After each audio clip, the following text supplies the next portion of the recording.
마태복음 24장 13절부터 35절까지 말씀을 천천히 같이 읽겠습니다. 오늘 말씀의 제목은 엠마오로 가는 두 제자라는 제목입니다. 내용도 그런 내용입니다. 같이 읽겠습니다. 그날에 그들 중 둘이 예루살렘에서 25리 되는 엠마오라 하는 마을로 가면서 이 모든 된 일을 서로 이야기하더라. 그들이 서로 이야기하며 문의할 때에 예수께서 가까이 이르러 그들과 동행하시나 그들의 눈이 가리워져서 그인 줄 알아보지 못하거늘 예수께서 이르시되 너희가 길 가면서 서로 주고받고 하는 이야기가 무엇이냐 하시니 두 사람이 슬픈 빛을 띠고 머물러 서더라. 그중 한 사람인 글로바라 하는 자가 대답하여 이르되 당신이 예루살렘에 체류하면서도 요즘 거기서 된 일을 혼자만 알지 못하느냐.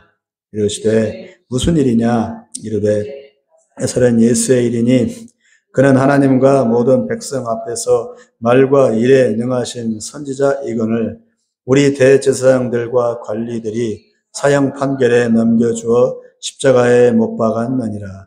우리는 이 사람이 이스라엘을 속량할 자라고 바랐노라. 이뿐 아니라 이 일이 일어난 지가 사흘째요. 또한 우리 중에 어떤 여자들이 우리로 놀라게 하였으니 이는 그들이 새벽에 무덤에 갔다가 그의 시체는 보지 못하고 와서 그가 살아나셨다 하는 천사들의 나타남을 보았다 함이라. 또 우리와 함께한 자 중에 두어 사람이 무덤에 가 과연 여자들이 말한 바와 같음을 보았으나 예수는 보지 못하였느니라 하거늘 이르시되 미련하고 선자들이 말한 모든 것을 마음에 더디 믿는 자들이여 그리스도가 이런 고난을 받고 자기의 영광에 들어가야 할 것이 아니냐 하시고 이에 모세와 모든 선지자의 글로 시작하여 모든 성경에 쓴 바 자기에 관한 것을 자세히 설명하시니라. 그들이 가는 마을에 가까이 가매 예수는 더 가려 하는 것 같이 하시니 그들이 강권하여 이르되 우리와 함께 유하사이다. 때가 저물어 가고 날이 이미 기울었나이다 하니 이에 그들과 함께 유하러 들어가시니라. 그들과 함께 음식 잡수실 때에 떡을 가지사 축사하시고 떼어 그들에게 주시니 그들의 눈이 밝아져 그인 줄 알아보더니 예수는 그들에게 보이지 아니하시는지라.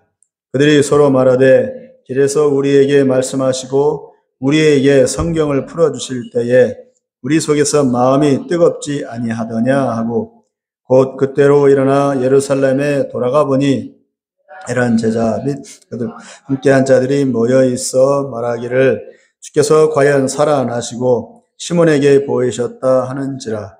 두 사람도 길에서 된 일과 예수께서 떡을 떼심으로 자기들에게 알려지신 것을 말하더라. 아멘. 잠깐 기도하겠습니다.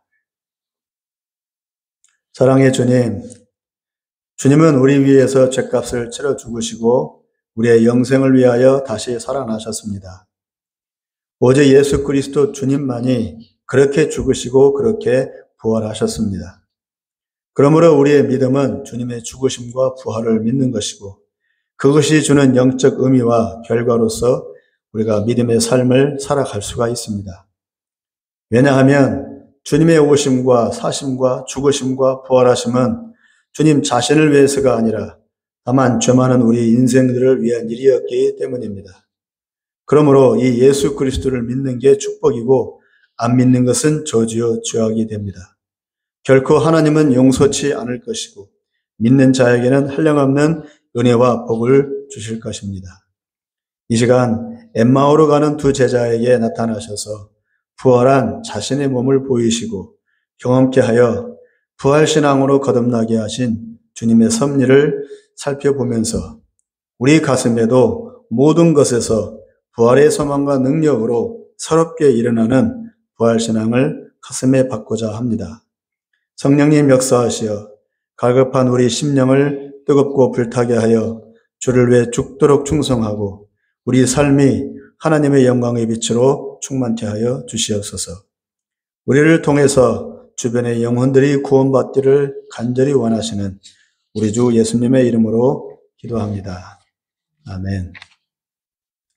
전도를 해보면 교회에 대해서 전혀 모르는 일은 거의 없습니다.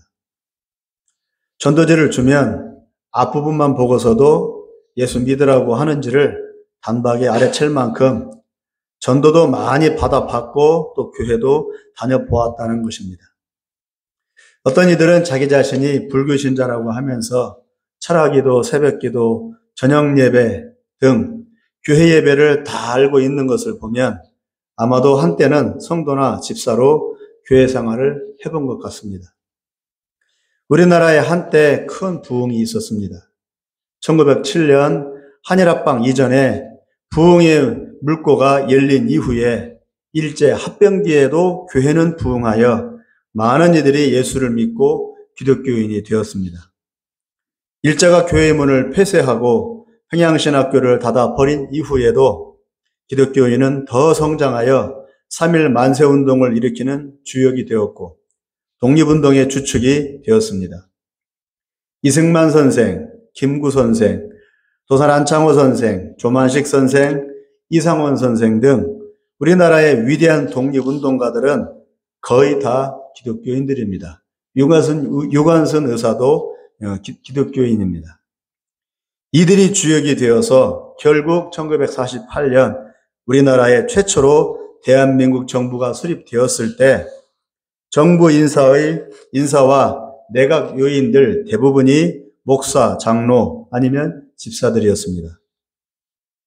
1907년의 부흥이 이렇게 일제를 극복하고 정부 수립의 주역이 되게 한 것입니다.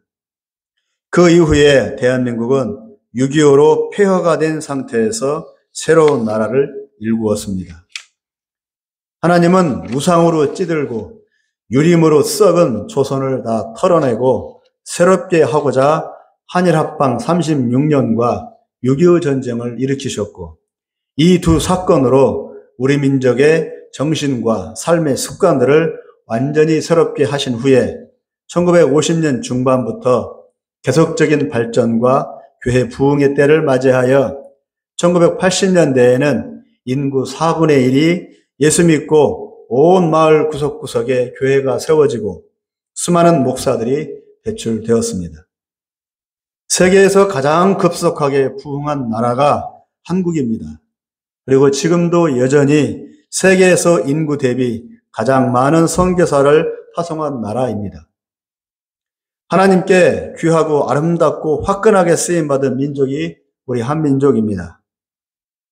우상으로 찌들고 인본주의로 가득하고 인습으로 썩은 우리 민족이 하나님을 알고 예수를 믿어서 이런 발전을 이루었다는 사실을 인정하지 않을 수 없습니다. 우리 노력이 아닌 하나님의 특별한 계획과 바로 사랑 때문입니다. 그런데 2023년 현재 한국의 교회들은 쇠락해 가고 있고 신학생 수는 줄어들고 있고 신자들은 교회를 다 떠나가고 있습니다. 그리고 다시 돌아올 기미가 안 보입니다. 전도는 미약하고 성도들 대부분이 헌신과 충성의 믿음보다는 자기 만족과 자기 유익을 구하는 신앙으로 전락했습니다. 행복해야지, 잘 살아야지, 평안해야지 하는 고정관념에 사로잡혀 기복신앙이 이제는 보편화되어 버렸습니다. 한국 기독교는 처음부터 순교신앙으로 시작했습니다. 고난과 핍박을 이기고 견디며 신앙의 등불을 밝히는 매우 보수적이고 십자가만 붙드는 순교신앙이었지만 지금은 세속화되고 시세에 편성해서 무리수를 안 두려고 합니다. 모험을 안 하려고 합니다. 평안이 신자들과 교회의 최대 목적이 되어버렸습니다. 결국 교회는 쇠락하고 성도들은 교회를 떠나고 하나님의 공의와 하나님의 나라와 영생은 누구도 관심을 두지 않게 되었습니다. 현세만 생각합니다. 왜 이렇게 되었을까요? 언제부터 이런 모습으로 전락하게 되었을까요? 오늘 본문을 통해 문제를 발견하고 해결책을 찾아 다시 우리 신앙의 기초를 다지고 그리고 앞을 향해 전진해 나아가는 그런 은혜가 있기를 바랍니다. 예수님이 유대인들과 로마인들의 합력에 의해서 모함을 받아 십자가의 죄수로 전락해서 못 박혀 죽었습니다. 그러나 이 사실은 오히려 수백 년 전부터 예언되었던 것이고, 이 사건은 하나님이 우리의 죄를 용서해 주기 위해서 미리 계획하신 일입니다. 고의로, 일부러. 그래서 예수님은 어떤 이유에서건 또 어떤 방법으로건 반드시 십자가에서 죽어야만 했습니다. 안 죽으면 안 됩니다. 그래야 우리 죄가 대신 갚아지기 때문입니다. 그러니까 예수님은 죽기 위해서 오신 분입니다. 살기 위해서 오신 분이 아니고. 그리고 이것을 믿기만 하면 그 속죄의 은혜가 단번에 나에게 임하여 예수의 피가 나의 죄를 덮고 씻어서 하나님의 징벌과 심판을 면하게 해줍니다. 믿기만 하면 그 즉시로. 그리고 조건 없이 믿음만으로 하나님의 자녀가 됩니다.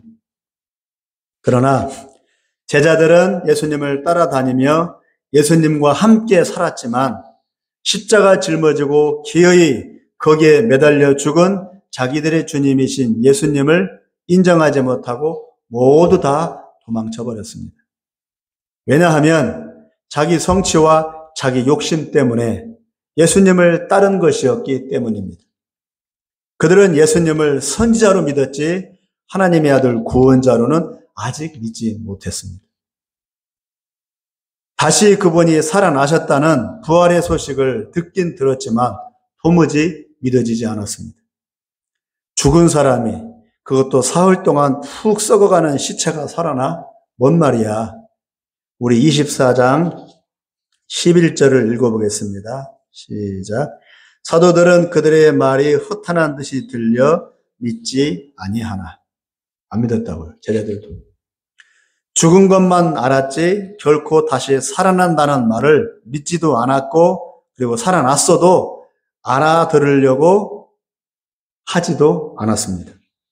12절에 베드로는 그나마 확인하려고는 했습니다. 12절 읽어볼까요? 시작.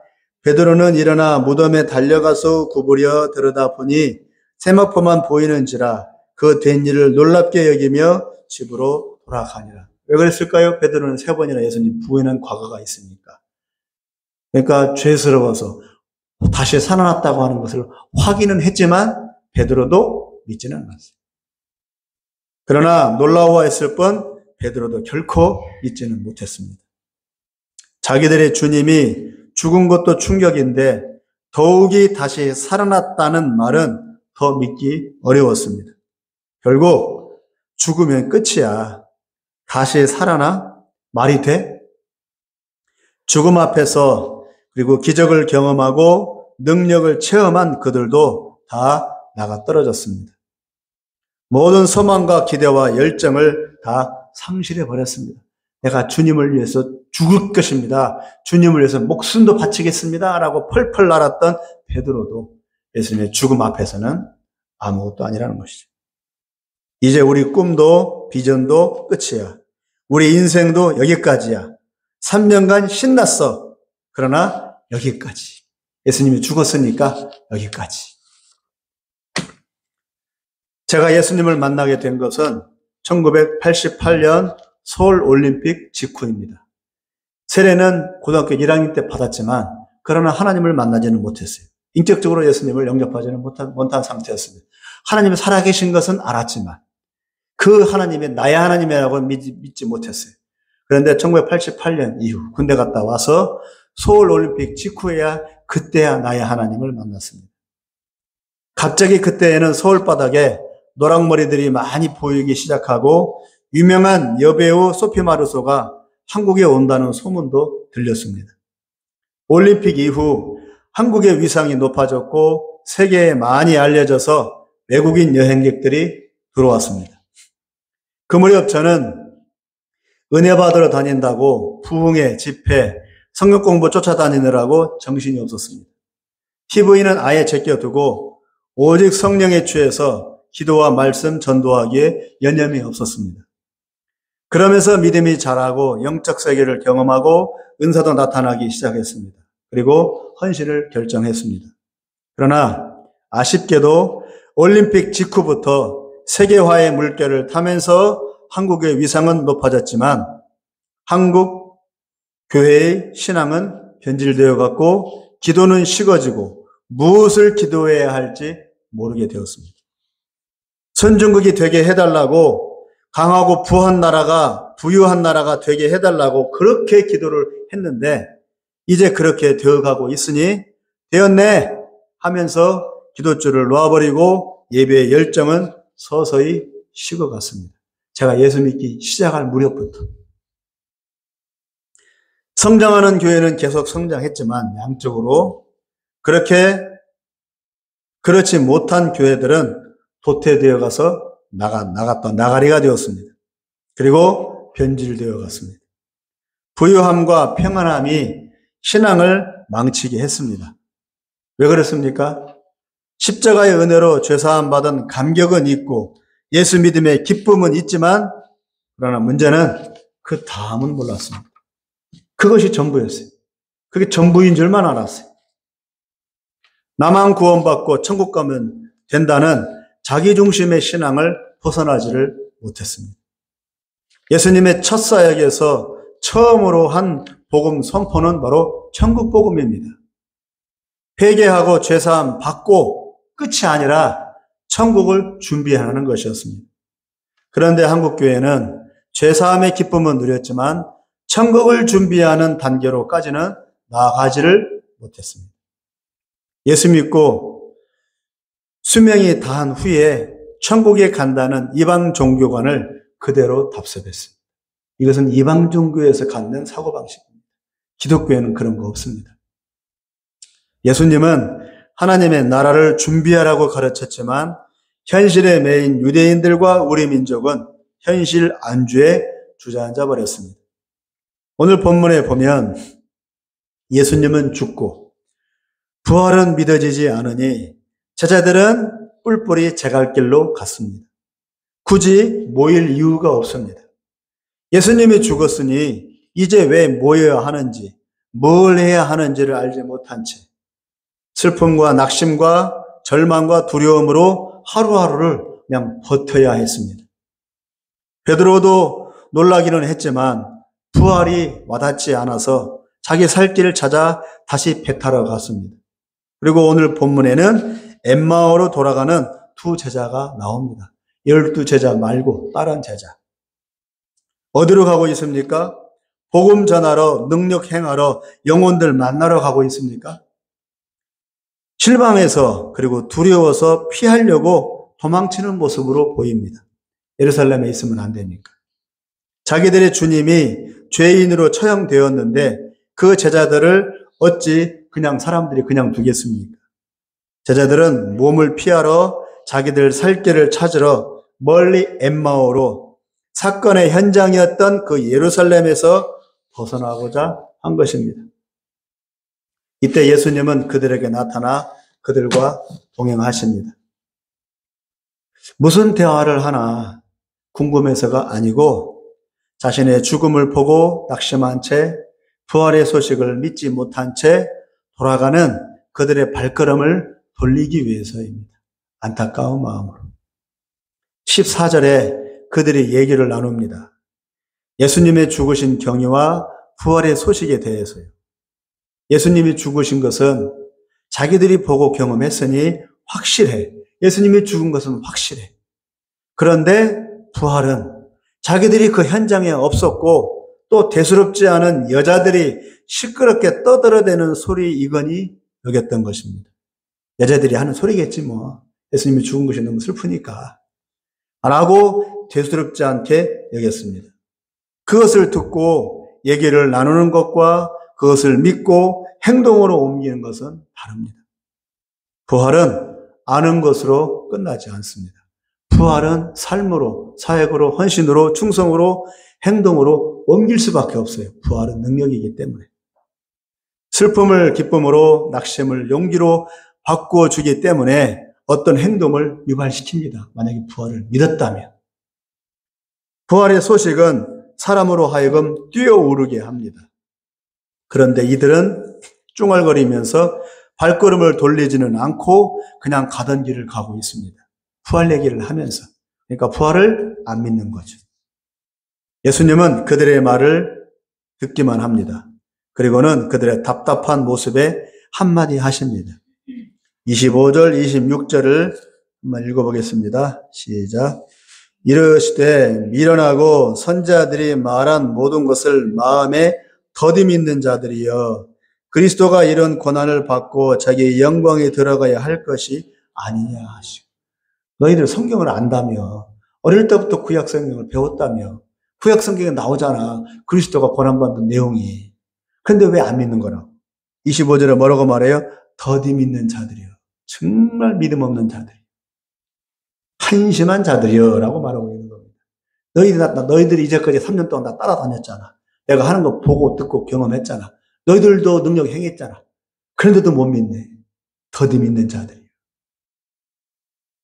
더디 믿는 자들이라고 했습니다. 그리고 이미 오래전부터 예언되었던 일이라고 말합니다. 특별한 일이 아니라고. 특별히 일어난 불가사의한 일이 아니라 수백 년 전에 이미 선지자들을 통해서 하나님이 알려주신 일인데 왜 믿지 못하느냐고 나무라고 계십니다. 1980년대 한국교회는 바라던 부흥을 이루었습니다. 교회를 떠난 저도 다시 믿기 시작했으니 부흥은 부흥이었습니다. 1980년대 한국교회를 말하는 겁니다. 그때는 진짜 부흥이었습니다. 1200만 명이 교회로 몰리며 전도하였으니 나라 전체가 예수 얘기로 가득했습니다. 그 사람들이 항상 전도를 많이 했어요. 저도 항상 학교 다닐 때 군대 가기 전에 빈 강의실에서 졸고 있는데 누가 옆에서 쭈글쭈글쭈글거리는 소리가 들려요. 졸고 있는데 눈을 떠보니까 졸고 있는 저를 향해서 전도를 하고 있더라고. 어떤 아줌마가. 저도 군대 가기 전에 그 정도였어요. 어디를 가나 전도하는 사람들이 많았어요. 벤치에 앉아있으면 누군가는 찾아와. 100% 전도하러 오는 거예요. 전 군대 가기 전에 그랬어요. 올림픽 이전에는. 그렇게 예수님 얘기가 온 사방 천지에 가득가득했습니다. 그러나 차츰 굳이 간구할 거리가 사라지고 주신 축복을 누리기에 바빴습니다. 그래서 명성교회 김상화 목사님은 교회가 막 부흥됐잖아요. 우리나라에서 가장 급속하게 부흥된 대표적인 교회가 여의도 순문교회 말고는 바로 명성교회입니다. 그 목사님이 설교 시간에 그 얘기를 하더라고요. 그랜저보다 요즘 나온 제네시스 차가 참 좋아요. 그런 얘기를 설교 시간에, 주일 예배 시간에 하더라고요. 왜 하겠어요? 타고 싶다고. 그 차 좋은 차라고. 왜냐하면 그 교회 성도님들은 그 목사님을 우상처럼 떠받들었으니까. 그 목사님이 한마디 하면은 그냥 박박해요. 그 목사님 한마디 했으니까. 당연히 제네시스가 이제 사주겠죠. 그렇게, 김상환 목사님조차도 그 하나님께서 주신 축복을 누리려고 하는 그런 마음이 있었던 것 같아요. 주님의 은혜로 주셨으니 누리고 기대도 된다고 여겼던 것 같습니다. 우리 기도의 보상이라고 여겼고 우리 믿음의 선지자들이 피 흘린 대가를 우리 후손들이 누린다고 여겼습니다. 우리가 누릴 자격이 있다라고 여긴 것이죠. 그러나 거기까지였습니다. 예수 믿음의 끝을 잊어버렸습니다. 예수 믿음의 끝은 천국 가는 게 아니고 하나님 앞에 가는 겁니다. 천국 가서 즐기는 것이 끝이 아니라 우리 예수 믿음의 끝은 뭐라고요? 하나님 앞에 가는 겁니다. 심판대를 거쳐야 천국으로 갑니다. 심판대는 믿는 자건 안 믿는 자건 모두 서야 하고 그 행위대로 누구나 다 심판받습니다. 믿는 사람. 그러니까 삶이 있어야 하는 겁니다. 믿음대로 심판받는 게 아니고 행위대로 심판받습니다. 불신자는 제멋대로 살았으니 그에 맞게 심판받고 믿는 자는 믿음으로 산 대로 심판받습니다. 믿었으면서도 믿음으로 살아온 아무것도 없다면 땅속에 한 단한 틀을 묻어버린 것과 같습니다. 믿음을 땅속에 묻어두고 자기 판단, 자기 생각, 자기 욕심대로 마음대로 산 것입니다. 그러면 그 믿음이 그 삶을 보호해 주지 않습니다. 믿음을 땅에 묻어버렸으니까. 믿음으로 살면 실수해도 믿음으로 살려고 애썼기 때문에 그 믿음을 보시고 하나님은 덮어주십니다. 근데 그 믿음을 땅속에 묻어버리고 내 맘대, 내 생각, 내 판단대로 살면 그 믿음이 나를 보호해주지 않아요. 왜? 믿음은 땅속에 있으니까.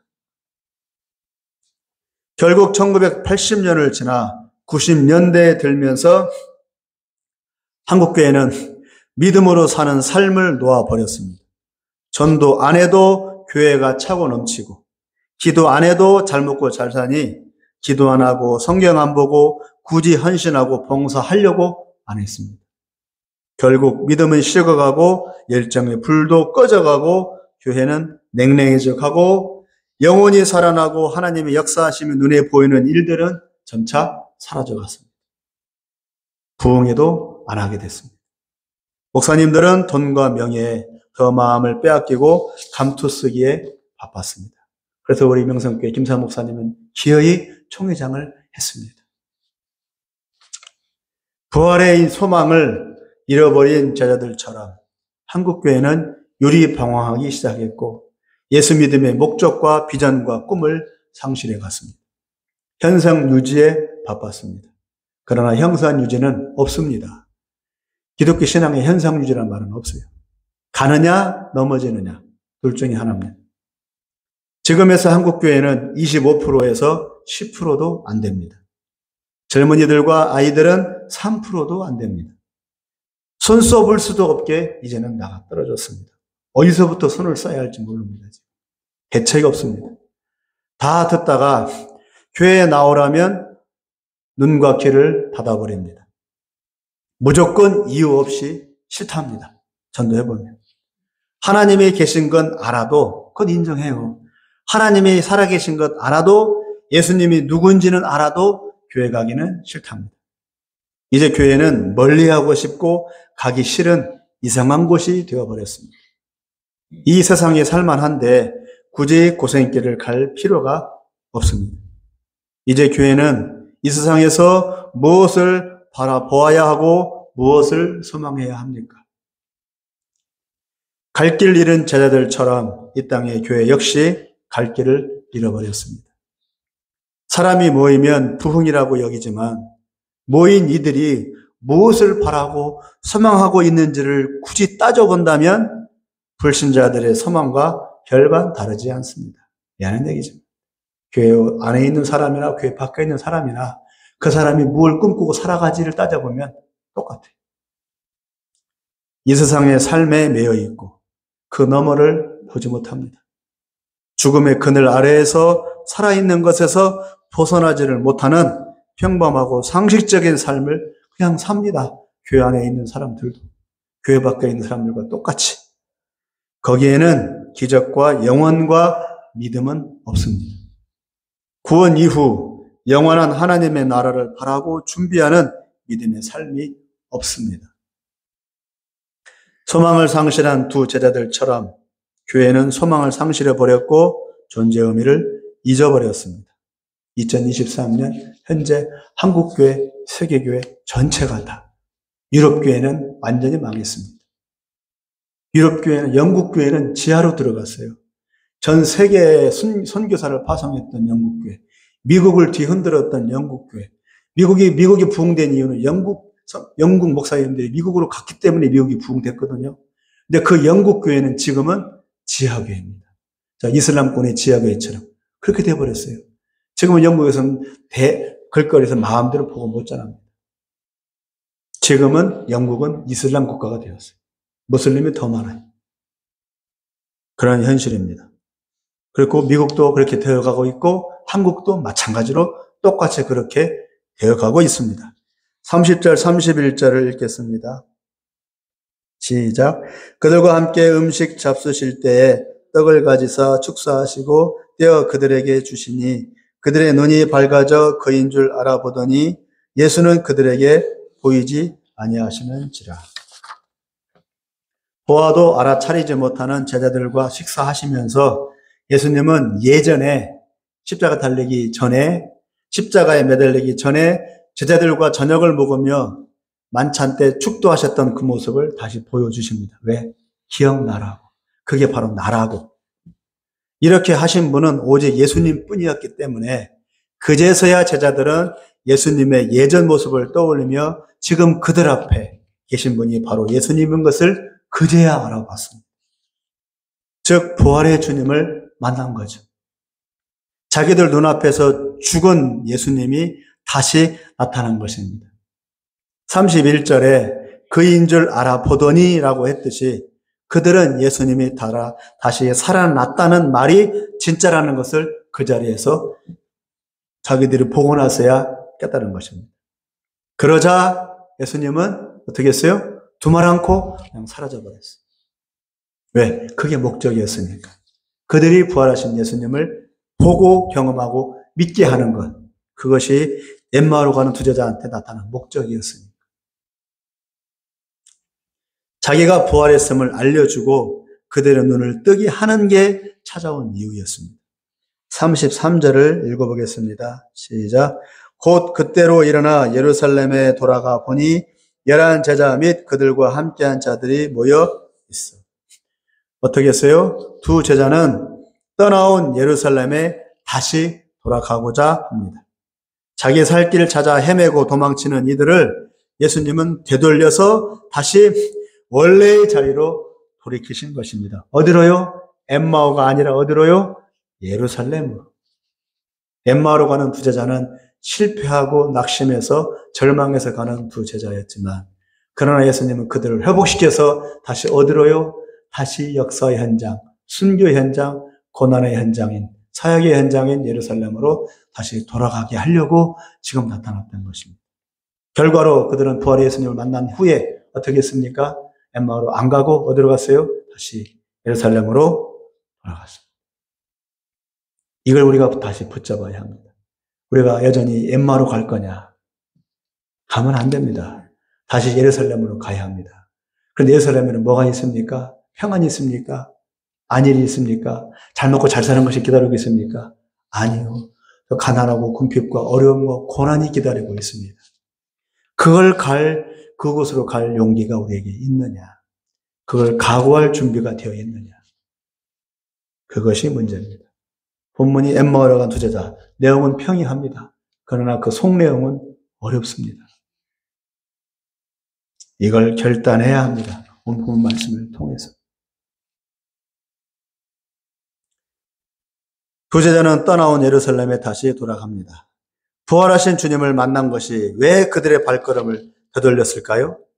예수님의 죽음은 모든 희망의 끝이었지만 다시 사신 예수님의 부활은 다시 시작이었습니다. 죽음이 끝이 아니라 부활을 위해서였구나. 이제 우리의 할 일과 사명이 따로 있겠구나. 새로운 삶이 펼쳐지겠구나. 원래 생활로 다시 돌아가도 되는구나. 다시 시작이구나 하는 믿음이 그들의 가슴을 불타게 했습니다. 아까 말했죠? 예수님께서 성경 말씀을 가지고 설명해 줄 때 뭐라고 했다고? 우리 가슴에 뭔가 뜨거운 것이 올라오지 않았느냐. 잘 먹고 잘 사는 게 예수 믿음의 끝이 아닙니다. 김사원 목사님은 착각한 겁니다. 자기 교회가 5만 명, 7만 명, 명일동 전체가 명석교회를 다녀요. 그런 예가 없어요. 명일동 사람들 전체가 거의 다 90%가 명석교회 한 교회를 다닌대요. 그만큼 복음화를 시켰어요. 대단한 일을 했죠. 교회가 부흥이 됐어요. 지금 10만 명이 넘어요. 그러면 그게 끝입니까? 교회 부흥이? 그건 부흥 주신 것은 그걸 통해서 하나님의 나라를 준비하라고 하신 준비 단계죠. 누리라고 한 게 아니죠. 누리면 안 되지. 그랜저로 끝나면 안 되지. 제네시스로 달라고 하면 안 되지. 다시 돌아가야지. 다시 소나타로 돌아가든가 티코로 돌아가든가 해야지. 왜 제네시스로 가고 지금 벤츠로 가냐고. 하나님이 주신 축복을 누리려고 해요. 누리려고 준 것이 아니에요. 그걸 가지고 하나님의 나라를 준비하는 더 마지막 일을 준비하라. 우리 기독교 신앙은 기복 신앙 없어요. 끝까지 가야 합니다. 왜요? 12사도가 다 순교했어요. 살 껍질 벗겨져 죽고, 허리 잘려 죽고, 목 잘려 죽고, 돌 맞아 죽고, 강에 찔려 죽고, 다 죽었어요, 12제자는. 근데 우리는 복을 받으려고요? 그러면 안 되지. 예수님이 십자가에 죽었는데? 그러면 안 되죠. 우리 기독교 신앙의 최종 끝은 바로 순교신앙입니다. 하나님 나라 이룰 때까지, 끝까지 달려야 되는 겁니다. 우리가 그렇게 존경하잖아요. 선영호 목사님, 주교조 목사님. 두 분 다 순교했어요. 잘 먹고 잘 산 분 없어요. 그런데 왜 우리가 잘 먹고 잘 사는 걸 구하냐고. 교회 부흥돼가지고 큰 교회 짓고 평안한 교회 이루려고 하냐고. 그걸 기반으로 해서 큰 다른 일을 해야지. 그런데요, 안 해요. 미안한 얘기지만. 그렇게 져놓고 나면 안 하게 되더라고요. 교회가 10,000명 되면 그 이상 안 하게 되더라고요. 그게 현실이니까. 이 나라가 선진국이 된 것이 부흥의 목적이 아닙니다. 부흥됐으니까. 선진국 됐으니까. 기독교를 놔. 그건 죽으려고 그러는 거예요. 죽을 짓이에요. 죽으려고 하는 거예요. 목숨줄 내려놓는 거예요. 선진국 됐으니까 기도 안 해. 그건 죽으려고 하는 거예요. 사단이 제일 좋아하는 거예요. 사단이 올가미에 그냥 목을 들이미는 거나 마찬가지. 부흥을 주시고 선진국이 되게 하신 것은 마지막 때 하나님의 뜻을 이루려는 사명을 감당케 하기 위한 겁니다. 이걸 기반으로 해서 다시 시작해야 된다고요. 다시 시작이라고. 누릴 게 아니라고. 온 땅 끝까지 복음을 전해서 모든 민족이 예수 이름을 듣고 구원받을 자, 심판받을 자가 나누어지게 하는 것이 이 시대 우리의 사명입니다.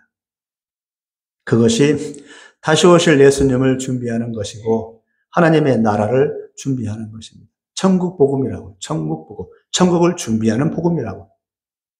예수 믿음의 끝은 하나님 나라 완성입니다.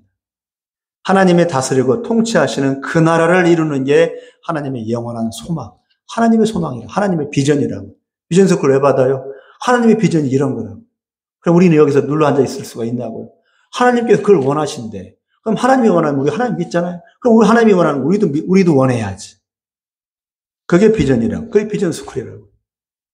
에덴 동산을 만든 이유는 하나님의 나라를 이루기 위한 출발이었어요. 에덴 동산에서 놀고 먹으러 주신 것이 아니라 에덴 동산을 시작으로 해서 다스려 나가 하나님의 나라를 완성하라고. 그게 아담한테 주신 사명이었어요. 누리기 바빴어요. 결국은 사단에게 넘어가 버리고 말았어요. 에덴 동산을 하나님께서 없애지 않았어요. 화양검으로 지키고 있잖아요. 에덴 동산은 아직까지 있다고요. 에덴 동산을 회복시킬 거라고요. 복음을 통해서. 그리고 에덴 동산을 통해서, 회복된 에덴 동산을 통해서 하나님의 나라를 완성하실 거라고. 요한계시록 그렇게 그대로 나와요. 제 얘기가 아니에요. 요한계시록 문자 그대로 보십시오. 그 내용 그대로입니다. 에덴 동산을 회복하시고 그 다음에 하나님의 나라를 이루시고 영원한 새하늘 새 땅을. 죄로 무산되었다가 다시 예수 믿음과 재림으로 그 에덴 동산이 다시 회복되고 이어서 영원한 하나님의 나라가 이루어집니다. 이것이 성경의 약속입니다. 제 말이 아니라. 이것을 꿈꾸고 소망하며 안일에 빠지지 말고 더 허리띠를 쫄라매고 달려가야 합니다. 이제 엠마오로 가던 제자들은 다시 돌아와 다른 제자들과 만나 지금 얘기를 합니다. 33절 그리고 35절까지 한번 읽어보겠습니다. 마지막으로요. 시작. 곧 그때로 일어나 예루살렘에 돌아가 보니 11 제자 및 그들과 함께한 자들이 모여 있어 말하기를 주께서 과연 살아나시고 시몬에게 보이셨다 하는지라. 두 사람도 길에서 된 일과 예수께서 떡을 떼심으로 자기들에게 알려주신 것을 말하더라. 부활의 소망이 생긴 거예요. 그 다음 어떻게 했을까요? 엠마로 다시 돌아갔을까요? 천만에 만만해. 이후부터는 목숨 걸고 복음 증거하는 사도의 삶을 살았죠. 지금 이 시대에 필요한 것은 우리에게 바로 이겁니다. 부활 신앙을 회복하고 다시 사명을 찾아 다시 시작하는 겁니다. 예수님의 재림이 다가오고 있습니다. 그리고 나서 제자들은 자기들 고향으로 돌아가지 않고 이제는 복음을 전하러 각지로 흩어져 땅끝을 향해 나아갔습니다. 그리고 자기를 위해 살지 않고 예수와 복음을 위해 살다가 생을 마감했습니다. 이것이 예수 믿음의 본 모습입니다. 이방 종교들이 자기들 신을 믿고 잘 먹고 잘 살고 자손들 번창하도록 마르고 닳도록 빌며 기도하는 그런 모습은 성경에 없습니다. 지어낸 겁니다. 가짜 거짓입니다. 속지 마십시오. 우리의 소망은 오직 주님 다시 오셔서 이루실 회복된 에덴 동산과 하나님의 영원한 나라입니다. 그걸 향해서 끝까지 달려나가는 것. 그것이 인내의 믿음, 우리의 순교 신앙입니다. 말씀을 맺겠습니다. 엠마오로 터덜터덜 낙심에 빠져 돌아가는 두 제자들에게 자기의 부활하신 모습을 보여주신 예수님은 그들이 다시 힘을 얻고 다시 시작하기를 원하셨습니다. 이 시대에 설악해가는 모든 세계 교회들에게 주님은 마지막 빛을 발하라고 하십니다. 그리고 지금 예수를 믿는 모든 이들이 현실에 안주하지 말고 하나님의 나라에 대한 그치지 않는 소망을 품고 끝까지 전진하라고 당부하십니다. 우리의 믿음은 죽음이 끝이 아니고 잘 먹고 잘 사는 환경이 종착역이 아니라 예수 그리스도가 왕이 되셔서 다스리시는 그 나라가 끝이고 새 시작임을 기억하시고 다시 허리띠를 졸라매고 낙심이 아닌 소망과 비전을 품고 기운찬 새로운 발걸음을 내디뎌 가시는 우리 모두가 되기를 간절히 기원합니다. 이것이 오늘 본문이 우리에게 주시는 메시지입니다. 기도하겠습니다. 엠마오로 가는 두 제자의 모습을 바라보면서 예수님은 어떤 심정으로 그들에게 다가가셨을까요? 그리고 낙심에 빠져서 그냥 쭝얼쭝얼거리고 이런 자들이 있었다더라, 이런 일이 있었다더라라고 얘기 나누고 있는 그 제자들과 함께 말씀을 나누시는 예수님의 마음은 어떤 심정일까요? 3년 동안 그들을 데리고 다닌 이유는 그들에게 부활의 신앙, 순교의 믿음을 가지고 예수님께서 하신 그 일을 이어받아서 다시 오실 때까지 그 일을 감당하라고 사명을 주기 위해서 제자들을 데리고 다녔는데 이제 제자들은 예수님의 죽음 앞에 나가 떨어져 낙심천만하여 엠마오로 가면서 도망치면서 그 일들을 마치 자기와 상관없는 양 제3자처럼 쫑알쫑알쫑알 그렇게 얘기를 나누고 있습니다. 예수님 마음은 얼마나 답답할까요? 예수님 마음은 얼마나 실망스럽고 얼마나 슬플까요? 예수님은 자기의 부활하신 모습을 보여주시면서 그들에게 부활신앙을 회복하고 다시 일어서서 제자의 믿음을 갖고 남겨진 나의 일을 너희들이 이어받아서 내가 다시 오실 때까지 그 일을 감당하라고 말씀하고 계십니다. 이 시대 교회에도 똑같이 이 말씀을 우리에게 주십니다. 안주하지 말고 잘 먹고 잘 사는 거에 매이지 말고 힘들고 어려워도 내가 다시 오실 때까지 끝까지 믿음 붙들고 전진하라고 우리에게 당부의 말씀을 주고 계신 것 같습니다. 하나님 아버지 우리에게 부활의 믿음을 허락해 주옵소서. 아무리 힘들고 어려워도 낙심하지 아니하고 절망하지 아니하고 힘을 다해서 끝까지 전진해 나가 우리 각자에게 맡겨진 사명을 감당할 수 있도록 아버지 우리에게 부활의 믿음을 허락하여 주시옵소서. 그래야 우리를 통해서 반드시 주님께서 이루고자 하시는 선하신 뜻과 계획을 반드시 이루어내게 하여 주옵소서. 예수님의 이름으로 기도합니다.